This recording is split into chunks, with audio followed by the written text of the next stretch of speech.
So Abraham was instructed by God the method, right? The method for learning and teaching. He said, teach it in the way, like as you go about your business, as you're going out and you're going in, as you're going shopping, as you're going about your business, that's how you're to teach your children in the way. So the Jewish community adopted that. So there's things like stika and smak, and it's just it's mixed in. Like it's you hear the Yiddish and the Hebrew and the prayers and the blessings. You pray before you eat, you pray after you pray when you get up in the morning. You do this, you do that. So it's that method of learning, right? Where in the Greek thinking, learning is I go to the classroom at school for an hour, and I might be doing homework at home, so then that time is learning, but the rest of the time I'm doing something else. I'm not learning.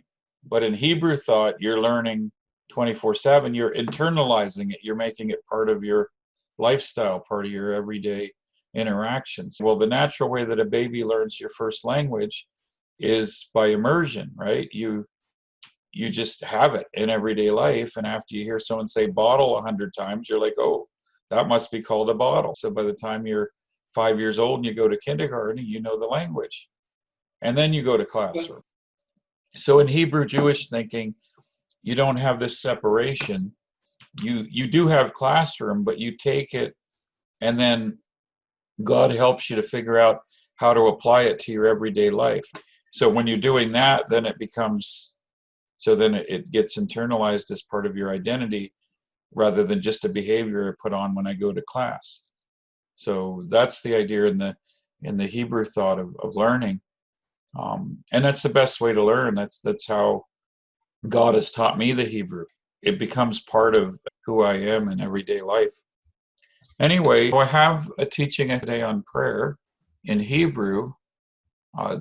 I've mentioned that there's 15 Hebrew words for praise, and I'll make a comparison. There's several Hebrew words for prayer. For example, when you read in 2 Chronicles chapter 20, Jehoshaphat, and God gave the instructions, and he said, put the singers in front and have them praise, and then they were going out to battle. The word that was used there was yada, praise, where we get the word Yehuda, which is to raise your hands. So literally, physically, what they were doing is, in our terms, in our culture, they'd look like they were surrendering, because they were walking out in front of the army with both their hands raised in the air.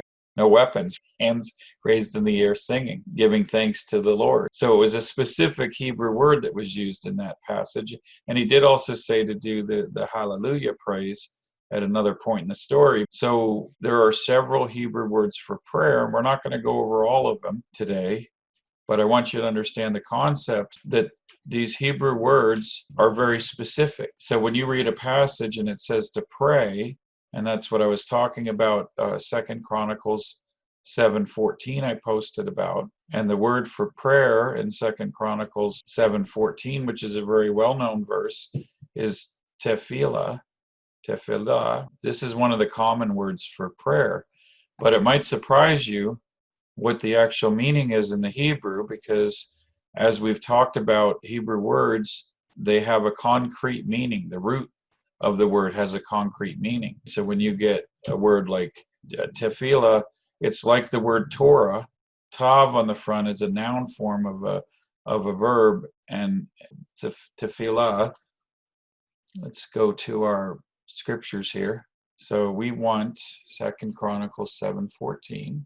If my people, upon whom my name is called, shall humble themselves and pray and seek my face and turn from their evil ways, then I will hear from heaven, will forgive their sin, and will heal their land. Here you get the word for pray. I'm highlighting it here. And you get that vav in the front, which is the word and, right? And pray. And then you get the yod on the front, which is a part of the conjugation. So that's usually when you see the yod on the front, like we saw in the Aaronic blessing, that's a future tense conjugation. So will pray, right? So you're getting the ye on the front is will pray. And then you get the tav. In this case, it's part of the conjugation also. If you sound it out, you get Y-I-T, yeet, and then you get pa, le, lu. Yeet, pa, le, lu. And that's the conjugated of palal. And what that is, it's called the Hitpael form. I'm going to take you back to my whiteboard and I'll show you. Do you remember the menorah that they use for the verbs? This is my menorah. So you get your 7, and you get on the right side you get your active, and on the left side you get your 3 passive forms. And I said that we're learning the pa'al first because that's the most common, and what they do in universities or anywhere you learn Hebrew, they'll always teach you the pa'al first. And then once you've got the pa'al, then they'll branch out into the other ones. But this Hitpael is the middle branch, and what that is it's both active and passive at the same time. They call that reflexive. An example, throw the ball. So I throw the ball, or I threw the ball would be active. So I throw the ball, pa'al. Now, if it was on the other side of it, which is the nifal, but if I do on the other end, the ball is thrown to me, passive voice, just like in English. The passive voice is the ball is thrown to me, or the ball is thrown to somebody. So you're receiving the action.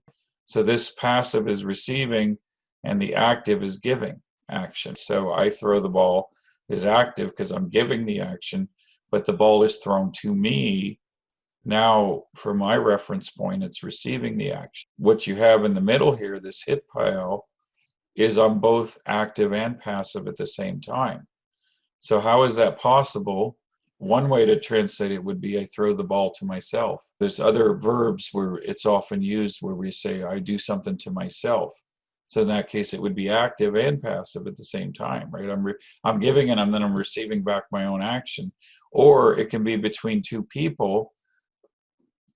So the way we would translate that into English is you have the active to throw the ball, and you have the passive, the ball is thrown to me.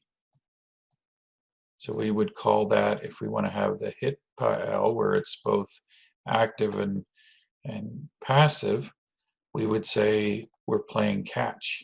I'm playing catch with somebody, throwing the ball back and forth. So I'm giving and receiving the throwing action. So take, for example, to write. This is an example that's a good example for this concept. So I write is active. They write to me. It's written to me is the passive. So now if we're looking at the Hitpael, which would be both giving and receiving, what would that look like for writing is we would use the word corresponding, like a pen pal or a conversation. Maybe I speak could be another example. I speak or I'm spoken to, but the Hitpael would be I have a conversation. So in a conversation, I'm speaking and I'm being spoken to at the same time.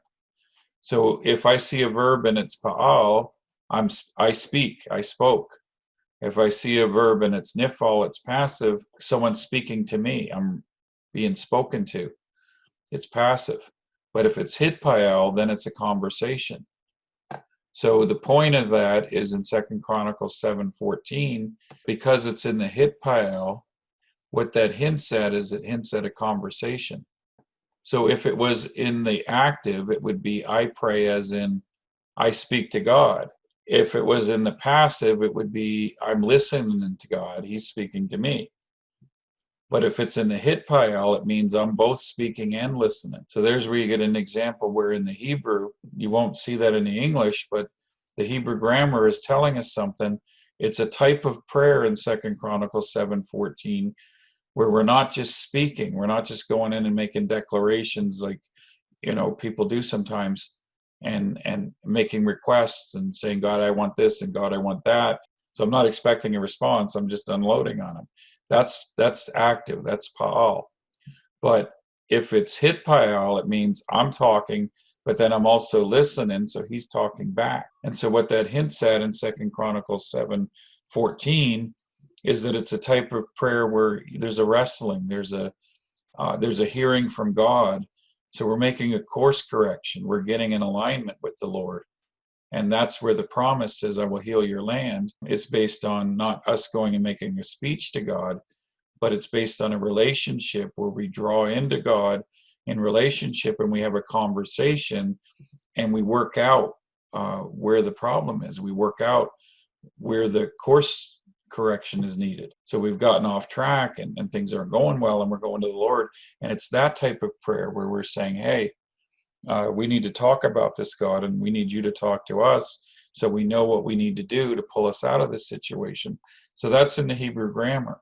But there's something also in tefillah, which it's the Hebrew word that means umpire. So the root is, it's a pei, a lamed, and a lamed. When you're looking at a pa'al form of a verb, you're getting the two ah sounds, the vowel. So when you take the default that Strong's uses, the default form would be he did something in the past tense. So palal is the default for Strong's. It's the past tense of this type of prayer. So he prayed. So if you're looking it up in Strong's, the default form they're going to give you is the pa'al in the past tense, what they call the third person. He prayed.